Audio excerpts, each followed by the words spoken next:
শুভ সকাল বন্ধুরা। দেখেন, বহুদিন অপেক্ষার পরে সমস্ত ধান পেকে গেছে। হয়তোবা কিছুদিনের মধ্যে ধান কাটা হবে। আসলে বিষয়, আল্লাহ আমাদেরকে বছরে অনেক কিছু ফলানোর সুযোগ করে দেয়, আবার আল্লাহ পাক আমাদেরকে রহমত দান করেন। কত বালা মুসিবত অপেক্ষা করে, কত কিছুর হাত থেকে রক্ষা করে আমরা আমাদের কৃষকেরা ধান রোপণ করে। দেখেন, আল্লাহর রহমত পেকে গেছে।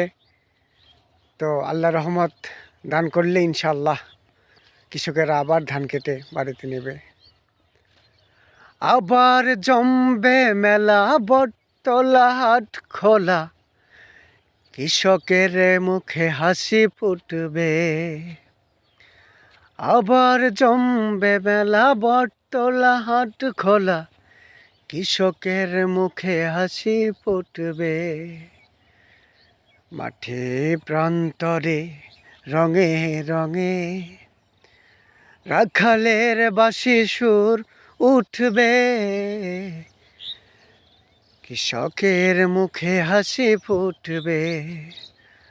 আবার জমবে মেলা, বটতলা হাট খোলা, কৃষকের মুখে হাসি ফুটবে।